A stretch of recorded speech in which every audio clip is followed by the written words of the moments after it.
कैलाश की चोटियों पर जब शाम ढल रही थी, माता पार्वती ने देखा कि महादेव प्रतिदिन संध्या के समय एक विशेष दिशा में जाते हैं और कुछ क्षणों के लिए अदृश्य हो जाते हैं। एक दिन माता की जिज्ञासा बढ़ गई। उन्होंने सोचा, स्वामी मुझसे कुछ भी नहीं छुपाते, फिर ये कौन सा स्थान है जहां वो अकेले जाते हैं? पार्वती जी ने महादेव का पीछा किया। उन्होंने देखा कि कैलाश के सुदूर उत्तर में, जहां बर्फ की दीवारें आसमान छूती हैं, महादेव ने अपना त्रिशूल एक चट्टान पर स्पर्श किया। अचानक एक विशाल नीला प्रकाश चमका और बर्फ की दीवार के पीछे एक गुप्त द्वार प्रकट हुआ। महादेव अंदर गए और द्वार बंद हो गया। माता पार्वती ने वही प्रयास किया। जैसे ही उन्होंने द्वार खोला, अंदर का दृश्य देखकर वो स्तब्ध रह गईं। वहां न बर्फ थी न ठंड, वहां चारों ओर सुनहरी रोशनी थी और हवा में एक ऐसी सुगंध थी जो उन्होंने पहले कभी नहीं सूंघी थी। गुफा के भीतर एक विशाल सरोवर था, जिसके केंद्र में एक काले पत्थर की मूर्ति थी।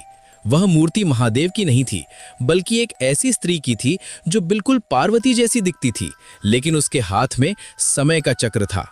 अचानक पीछे से महादेव की गंभीर आवाज गूंजी, देवी, यहां आपका आना वर्जित था। पार्वती जी चौंक कर मुड़ी। महादेव की आंखें लाल थीं, जैसा क्रोध के समय होता है।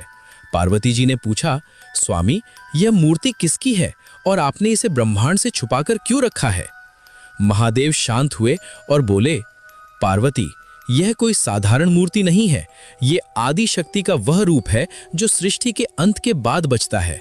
हजारों साल पहले जब आपने सती रूप में देह त्यागी थी, तब मैंने आपके प्रेम के अंश को इस गुफा में सुरक्षित कर दिया था।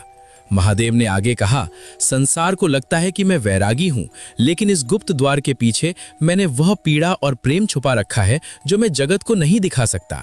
अगर ये द्वार खुल जाता तो मेरा वैराग्य टूट जाता और सृष्टि समय से पहले ही समाप्त हो जाती। माता पार्वती की आंखों में आंसू आ गए।